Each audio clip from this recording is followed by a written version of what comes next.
mga kandilang yan, yung mga natunaw yan, kukod ko rin yan mga kabosing. Tapos gagawin uli yung kandila, no, yung mga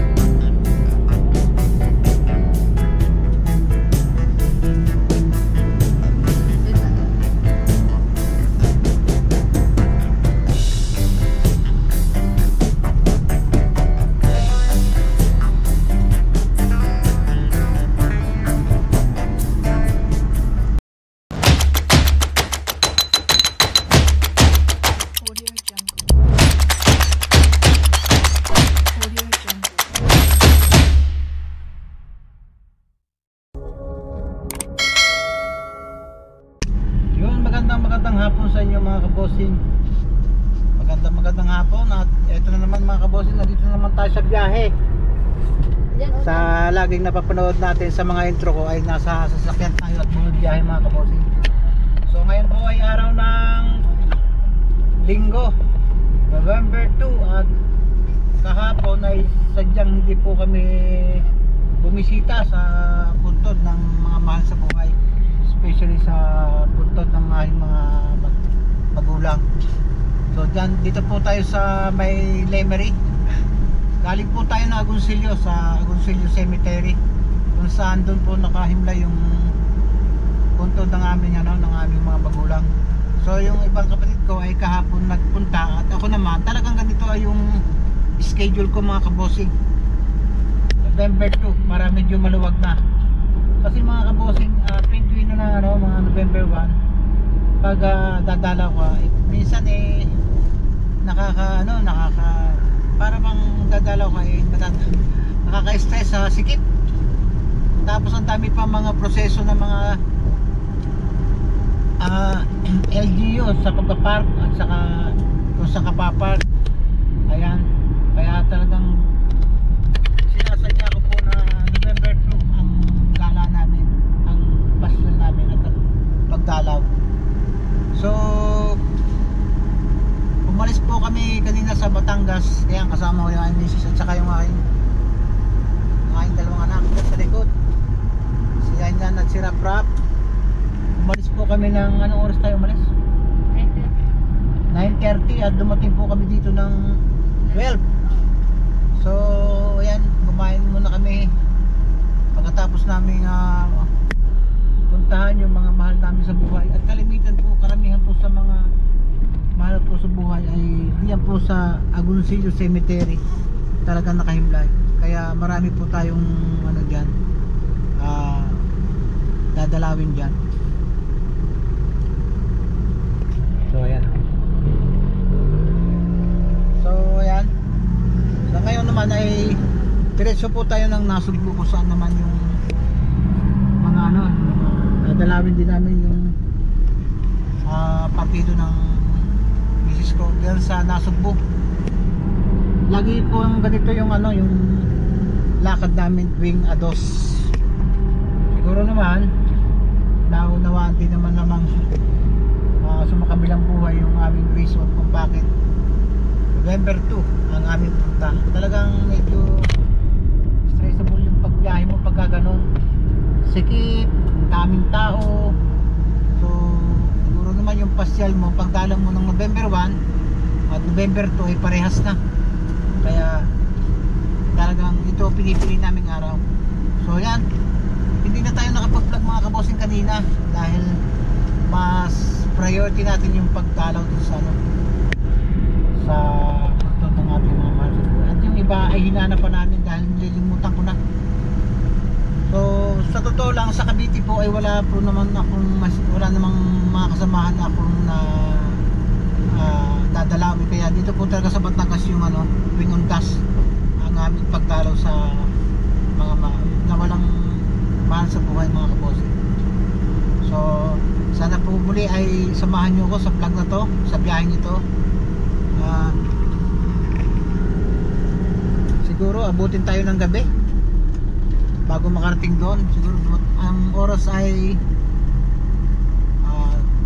10 minutes before 3 o'clock. Dadaan pa kami doon sa cemetery, kaya siguro mga alas 4. Ito na kami. Itong daang ito ay ano, Lemery via Kalaka, Balayan, Tui, Tunasugbo mga kabosing. Let's go.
Sa inyo na ito pong biyaheng ito ay may kasamang purpose din ng ano, pagro-road test. Pagro-road test po ng isang unit ko na bagong gawa. Ito po yung Nissan Urban 2013 model. Yan, 2.7 po ang makina nito. So tulad ng papanood nyo sa mga vlog ko, lahat po ng unit ay tinatakbo ko ng malayo pala at least masagot ko kung ito ba ay pwedeng sa long drive. Dito ko kasi matitesting yung isang sasakyan kung kondisyon siya, yung aircon niya at saka makina kung di siya overheat. So ito po ay Nissan Urban. Sa tingin ko po ay kami tumatakbo na ng mga kulang-kulang 3 hours. Ay wala naman kaming nararamdaman. Ang isang naging problema lang nito mga kabosing ay ang pump belt ng aircon. Medyo umingay siya kaya pinahigpitan ko yung aircon nito, ang pump belt, para ano, mawala yung ingay. So liban doon mga kabosing ay wala na akong nararamdaman. Ang makina naman ay smooth, magandang manakbo, walang kalampak at ayan, hindi naman nainit, ganun pa rin. At lahat po ng gauge niyan ay gumagana.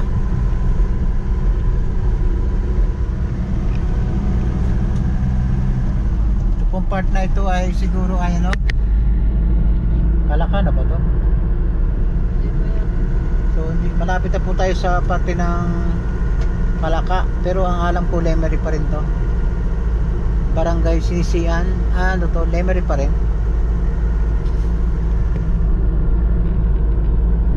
So itong highway na ito ay napakalaki. Halos 4 lane. Kabilaan, 2 way sa kabila at maluwag. Kaya pwede kang magpabilis ng takbo dito. So marorotest natin itong sasakyang ito kung talagang kondisyon. Ayan. So ginagawa ko ito man talaga mga kabosing dahil once na magtanong yung buyer ng mga sasakyan ko ay mapoproving ko na ano, na running condition. Kasi kung hindi, doon lang sa amin sa Cavite, paikot-ikot, ay hindi ko masasagot na kondisyon dahil kung malalapit lang yung takbo niya, hindi naman lalabas yung mga issue nito. So sa ngayon, pag 3 hours na tayong natakbo ay okay naman. At tulad ng nasabi ko, ang naging issue lang naramdaman ko ay lumabay ang pump belt ng aircon, yun lang. So ngayon ay nahigpitan na, kaya ayun, okay na siya, wala na yung ingay. So kanina dumaan din naman tayo doon sa lugar ng Jokno Highway. Hindi na rin tayo dumaan doon sa pinagawa natin bahay doon sa may campsite na ginagawa ni Kapanalig dahil diretso na tayo para hindi na tayo magtagal pa at wala na rin naman tayong gagawin doon, kinakailangan naman natin umuwi agad. At bukas ay may pasok na yung mga bata. November 3 may pasok na mga kabosing, kaya kinakailangan namin umuwi mamaya kahit gabi na mga kabosing. Hindi na kami nagdaan, so binalak na sana namin dumaan, pero sabi ko wag na lang, next day na lang, para at least ang lakad dito lang ang doon. Ang lakad naman ito mga kabosing ay pagdalaw talaga doon sa mga puto na mga nawala mahal sa buhay. Hindi naman talaga lakad yan. At the same time mga kabosing, ayun nga, kaya ito ang ginamit kong Nissan Urban na to ay para malaman ko kung kondisyon ba talaga ito o hindi pwede na siyang ibenta. Sa totoo lang mga kabosing, nang mabili ko ang makina nito ay may counting issue, kaya ginagawa ko to at sa awa ng Diyos medyo naging okay naman ang resulta ng pagkakagawa ng makina. Pati na umandar, gandang malakbo, hindi siya nainit. Minsan kasi mga kabosing, ang sasakyan hindi mo rin matetest kung kondisyon pag hindi mo ginamitan ng aircon. Pero pag ito ay naka aircon at tapos na itatakbo na mo ng malaywan at hindi siya nagha-high pressure, ibig sabihin kondisyon ng mga makina. Dito sa lugar na ito mga kabosing, dati ang nabiyahe dito ay puro jeep, pero napapansin ko ang bumibiyahe na ay tricycle. Tapos wala na po yung mga jeep na traditional jeep na biyahe. Ang bumibiyahe na po dito ay mga van tulad po ng mga Hiace, Nissan Urban na modelo. Yun na ang ginagawa dito mode of transportation. Wala na po yung traditional passenger jeep. Yan yan, mga biyahe po yan. Kanina mga kabosing ay may pumapara sa akin na pasahero, akala yata nabiyahe na. Yan mga kabosing, yan, nabiyahe yan mga kabosing. Yan yung mga van na yan ay mga namamasada.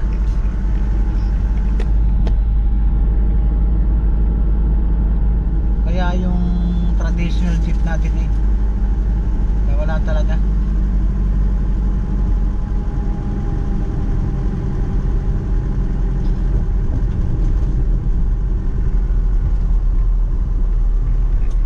Nasa Kalakaran na tayo mga kabosing.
Dito na tayo sa may part. Malapit na tayo sa Balayan mga kabosing. At dito sa daang ito, kung mapapansin nyo, yung po mga tricycle ay nandito po sa gitna, kaya ikaw na yung mag-a-adjust. Slow vehicle ay nasa gitna at yung mga mabibilis ay kumana na lang, kasi pag silang hihintayin nyo ay maiinip kayo. Ayan, oh. Yun na nakakaugalian dito mga kaposi, yung mga tricycle. Nanggigitna po sila, hindi sila nanganganan.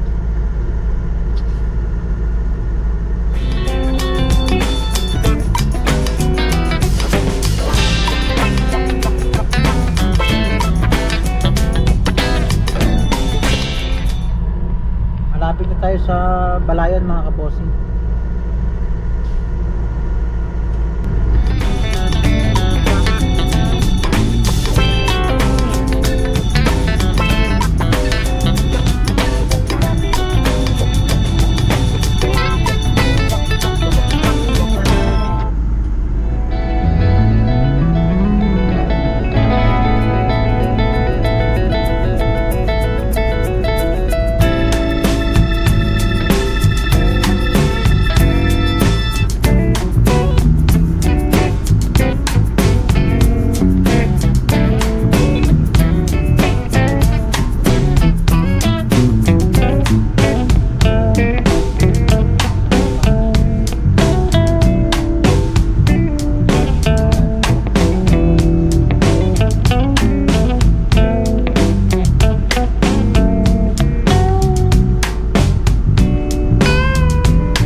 Maalala ko lang pala, sana po ay suportahan natin si Kautol TV, si Kautol, kapatid po ni Kapanalig, sa kanyang challenge na siya po ay isa sa napili ni Idol Jabber Sniper na masali sa challenge ngayong November. Parang ang pangalan po ng kanilang crew po ay Team Tulay mga kaposi. Si Kautol po ay nag-iisang contenders ng Team Kapanalig. So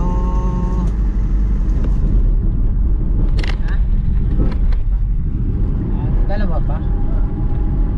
Dalawa pala. Yung isa si Mil TV. Dalawa pala sila. Pero kung natuloy mga kabosing at hindi sila umatras, ay bali apat sila. Si Kautol, si Mike Kalikot, si Louie Kapanalig, at si Mil TV. Kaya marami. So nung mag-announce ng una ni si Idol Jabber Sniper ng mga contenders,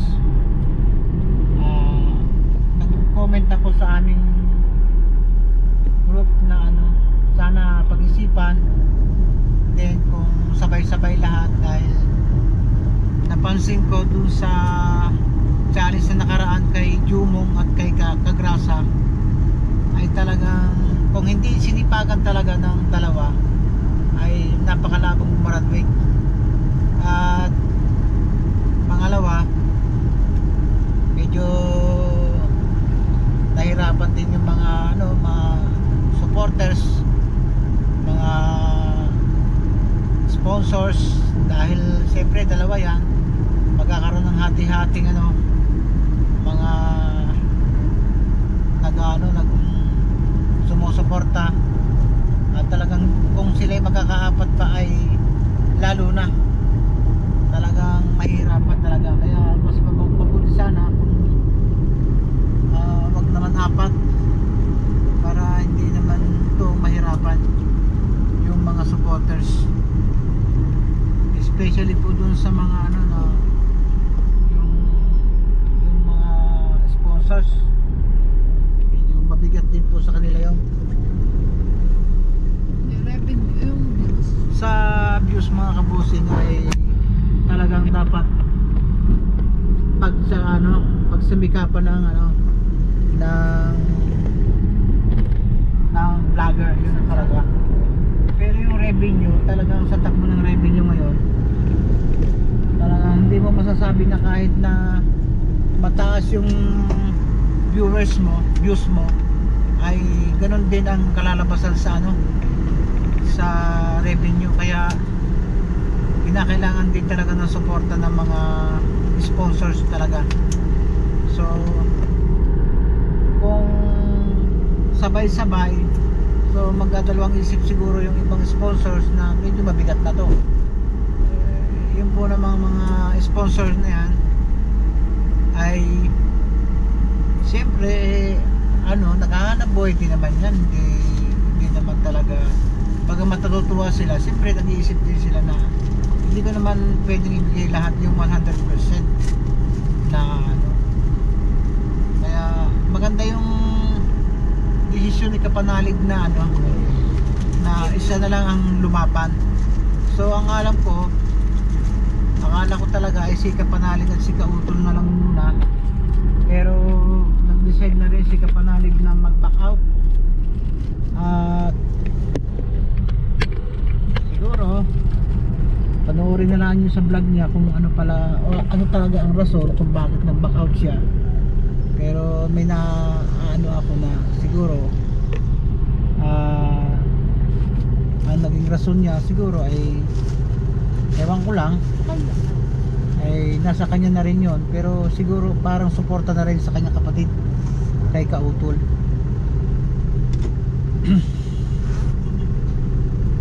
Nakakatuwa naman mga kaboss, yung mga kapatid na yun, talagang suportahan sila. Hindi katulad ng ibang magkapatid dyan na wala na yung magkakapatid, pataasan lang ng ihi sa larangan ng pera. Yan mga kabosing, ipuntang ano, Kalatagan. Ayan, ito yung bayan ng Balayan. Ayan, ito yung crossing puntang Kalatagan mga kabosing. Pwede ka rin dumaan dyan, puntang Matabungkay. Yan. Pagdating sa dulo, kakanan ka, puntang Matabungkay. Pagka maliwa ka mga kabosing ay puntang Kalatagan.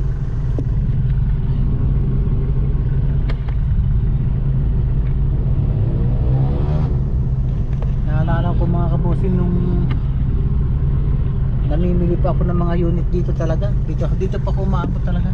Layo. Halos maghapon. Pero ngayon di na, ayaw ko na, nalalayuan na.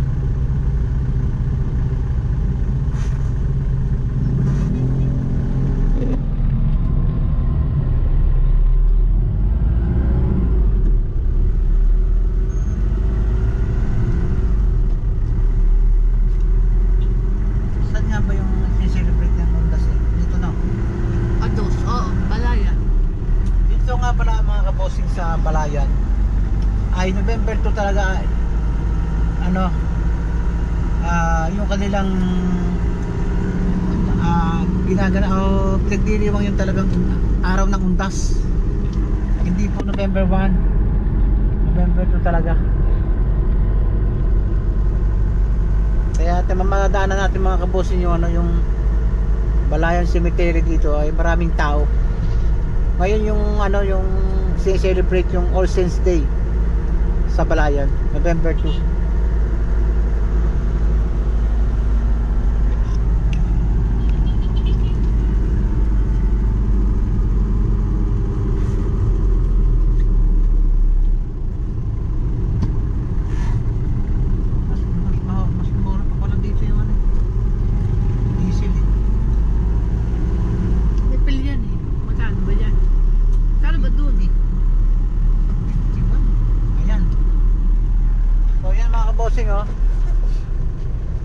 Dito po yung ano, yung Balayan Cemetery. Ngayon lang nila sineselebrate yung ano, yung undas. Ayan.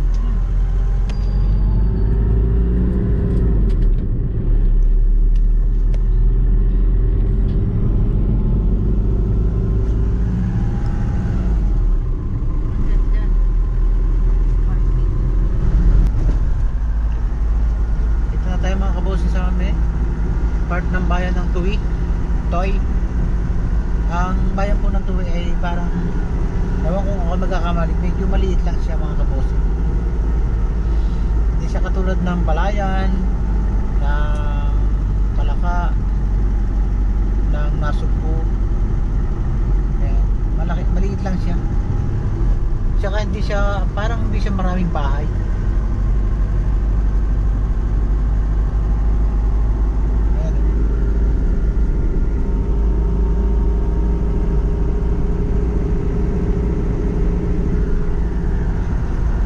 Lamig ng aircon mga kabosing. Grabe ang aircon ng anong ito, ng isang lupang ito. May housing niyo. Galing.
Marami pang lugar na ano, na bundok.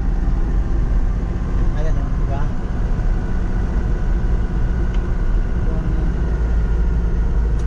Parang hindi siya no, hindi pa siya laspag kung sa tao.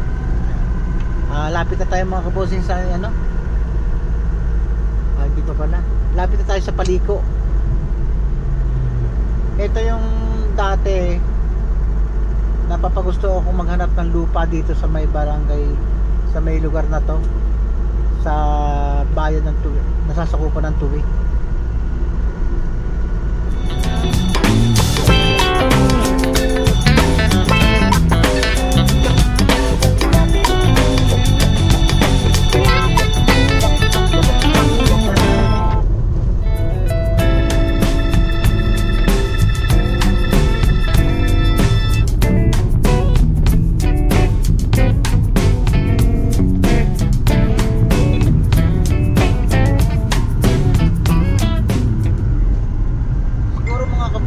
Kasi mayroon dito tindahan ng kubo, mga kubo. Siguro dito kumukuha ng kawayan, no? Daming kawayan. Ayan, no? Tindahan ng kubo. Malapit lang siya sa, so yan mga kabosing, dito tayo sa may part ng ano, Paliko.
Kaya mga kabosing, dito tayo sa ano, sa Nasugbu.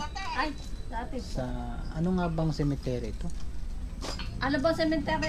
Nasugbo. Cemetery. Ha? Nasugbo cemetery na. No? Nasugbu cemetery. Ayan. Gina. Kanina doon sa ano, sa Lemery, Nasugbu, sa Agoncillo din na kami nag ano. Hindi na ako nag-vlog. At Upo ka doon ako. medyo napapagod-pagod ako sa pagmamaneho. Ngayon lang ako nakaisip pag mag-vlog mga kabosing. At nakisilong tayo dito sa isang katapat na may tent na ito. Ayan, oh. Nakikisilong po. Ayan. So itong cemetery ito ay private ba to? Oo, private. Private po itong mga kabosing. Dito po nakahimlay yung ano, Ang katabi naman ay public. mga pinsan ng Pinsan, misis ko, yun. Mga Sanchez sa mother side. Puro sila Sanchez. Sa kabila ko na. So mamaya pupunta lang kami doon sa kanilang bahay at kami uuwi na rin bagong magdilim. At nahihirapan din akong magbiyahe, mag-drive ng gabi. So yan, November 2, hindi na masyadong marami ang tao, kaya ito ang paborito kong pagdalaw. So walang naiiwang suman dito, no? Napansin ko kasi mga kabosing, dating araw iniiwanan yung mga suman, mga biko. Kanina pa ako gagagala dito mga kabosing, wala akong makitang suman tsaka mga biko. Ayan, saka ngayon mga kabosing, hindi na rin uso yung yung nitso ay kulay puti. Tingnan nyo, may mga kulay na rin, kulay blue, kulay green, di ba? Colorful na mga kabosing yung mga mga nitso. Ayan, yung ganyang tiles ay noon pa yan, pero mapansin ko yung iba may mga kulay na saka dito wala siyang ba't walang bubong ni walang mga bubong, wala siyang bubong. Ito may yung tapat namin may bubong. Siguro siguro ngayon din buwang ito tatanggalin din ito, baka nilagay lang to ng mga nila. Alam pa kaya ng mga nawala yung maganda ang kanilang hinihigan? Hindi naman, mga kabosing. Noong araw mga kabosing, tanda ko nung kami mga bata pa, talagang may nangunguha ng mga suman saka mga biko sa libingan. Ngayon naman may nag-iiwan din, siguro dinadala uling pabalik. At saka yung mga kandilang yan, yung mga natunaw yan, kukod ko rin yan mga kabosing. Tapos gagawin uli yung kandila, yung mga natirang kandila yan, iniipon nila yan. Tinutunaw uli mga kabosing. Tapos ano bang ginagawa dyan? Kandila uli. Nire-recycle nila mga kabosing. Yung magandang tanghali sa inyo mga kabosing. At bali karugtong lang ito ng vlog ko. Nung kamakalawa, hindi na po tayo nakapag-video nang umuwi. Alam naman yung ugali ko pag nasa biyahe at gabi na, talagang hindi na ako nagbibideo mga kabosing. At ayoko na abala yung pagmamaneho ko, lalo na kung gabi. So yun, nakauwi na kami dito ng siguro past mga 10 ng gabi or 9:30 o mga 10 nang kami dumating dito. At medyo maulan, kaya hindi na rin tayo nag-video. So pagkatapos namin manggaling sa sa puntod ng doon sa Nasugbu, then nagdiretso kami ng doon sa bahay ng biyanan ko, ay umuwi na rin kami ng gabi. Dahil ako mga kabosing, medyo madalang na rin talagang umuwi ng Nasugbu mula na ako magpagawa ng bahay dyan sa Batangas, sa Lemery, sa campsite. Kapanalig. So yan, bali karugtong lang to, dinugtungan ko lang. At siyempre kinakailangan nating dumalaw kahit doon sa mga mahal natin sa buhay. At hopefully mga kabosing, yung pagdalaw natin sa puntod ng ating mga mahal sa buhay na yumao ay nasa sa puso natin, hindi yung pumunta lang tayo doon sa puntod para makiuso o makigaya. Dapat po ang ating pagdalaw, hindi ko naman sana merong gano'n na parang ayun, lumalaw lang para pakita ng tao. Pero ang mas mahalaga mga kabosing ay naaalala natin ang mga mahal natin sa buhay na yumao, mga kabosing. Especially sa mga magulang, mga anak, yan. At kahit matagal na, kahit yung mga lola at lola nyo, naaalala nyo at pag nadalaw nyo, kung ano ang pagdalaw nyo noon ay ganun din hanggang huli. So, napapansin ko lang mga kabosing, nung kasing buhay yung tatay ko ay talagang solid yung pagpunta namin, at talagang kinakailangan ay dumadalaw ka at pinapakita niya kung paano ang pag-alala sa mga yumaong mga mahal sa buhay. Kaya medyo pansin ko lang na medyo naiiba na sa ngayon. So kinakailangan natin tanggapin na talagang nag-iiba ang tema ng panahon. So yan, pag uwi namin na yan,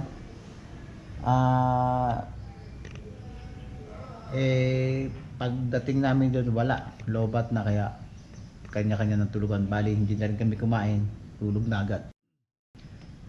So share ko rin din mga kabosing bago matapos ang vlog na to, doon sa naging desisyon ni Kapanalig Louie sa challenge, sa pag-atras sa Challenger, at pagdesisyon na siguro mas maganda si Kautol TV muna. Bali kung talagang nasunod yung announcement ni Aldo Japper ay apat sila: si Kapanalig, si Kautol, si Mike Kalikot at si Mil TV. Bali noong una hindi ko pa alam kung nakasama ni Louie si Mil TV, pero parang hindi ko masyadong siya pala ay talagang Kapanalig team. Kaya naano ko dun sa kung naapat sila. So ako nag-comment lang sa group chat na pag-isipan nyo yan. At siyempre ang magdedesisyon dyan naman talaga ay ang pinuno ng Kapanalig team, si Louie Kapanalig. At nung una ang akala ko talaga ay ang matitirang contenders ay si Louie at si Kautol lang, dahil medyo marami na sila. Pero nasyak ako nung mag-announce si Kapanalig na nag-back out siya at si Kautol na lang ang sasali sa challenge at si Mil TV. Although sa tingin ko naman ay kakayanin nila ni Louie at ni Kautol. Si Mil sana suportahan nyo dahil talagang bago pa yan. Siguro nakita niya na magkakahati-hati ang suporta ng mga subscriber. Sa tingin ko nice decision ni Kapanalig, pero ang kuha ko dyan, ang puna ko dyan, sayang ang chance ni Kapanalig, dahil alam naman ninyo na nangangailangan din si Kapanalig ng budget, dahil may mga plan po siya sa buhay na ayan sa pagnegosyo.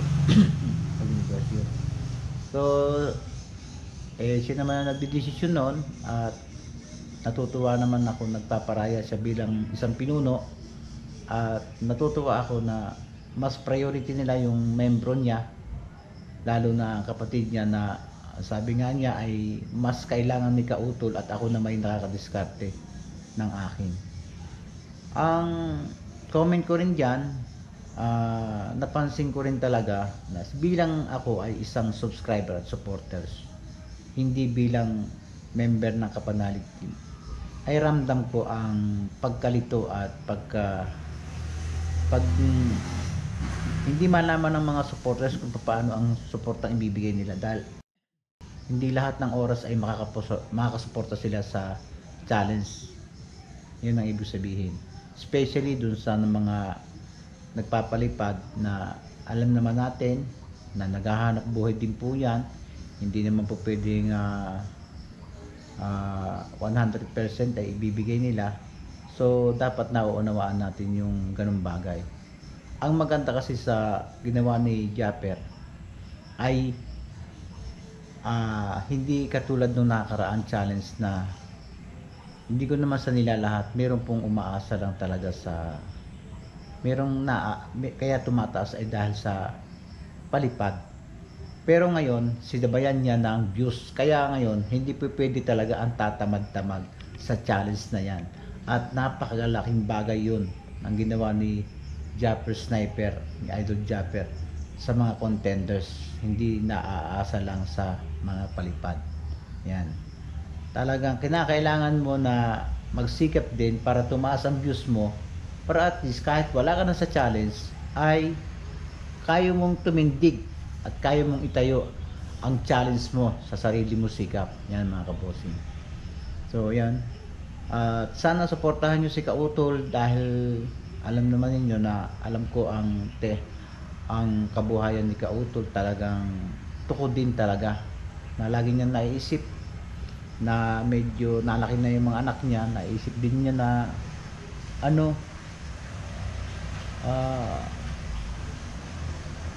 mag-abroad na lang dahil hindi nakakasuporta. Ayan.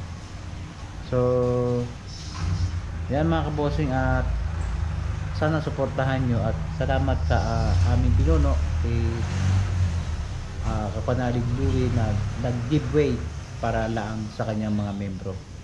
So isang patunay na si Kapanalig po ay isa sa magaling magpalakad ng kanyang team. So yan mga kabosing, at yan na may comment ko lang, ang talaga magdidesisyon lang naman dyan ay talagang ang pinuno ng Kapanalig ng team. At naging comment ko lang ito na napakaganda ng kanyang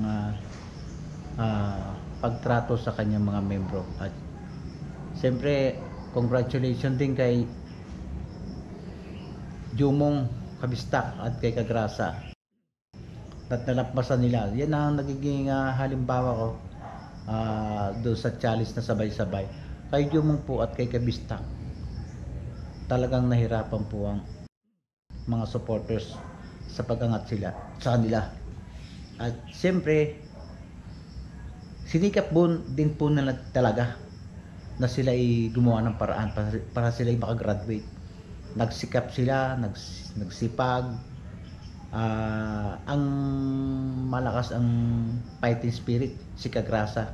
Si Jumong pag medyo nahihina na, hinahatak niya, hindi niya iniiwanan. Kaya yun din ang cause kung bakit nakagraduate silang dalawa. Muli ay congratulations sa inyong dalawa. At sana kahit wala ng challenge, ituloy ninyo yung sipag nyo sa pagbablog. At pwede namang isabay nyo yan sa hanap buhay nyo. Pero like I've said na hindi naman pwede nyo iasa yung hanap buhay nyo sa sa pagbablog. So yan mga kabossing, at hanggang dito na lang ating vlog. Sana po ay sinamahan nyo ako hanggang huli. At pasensya po pag na po ito yung video kong ito. Next time na lang ulit tayo sama-sama. Until next video na lang mga kabossing. Have a nice day. Bye bye.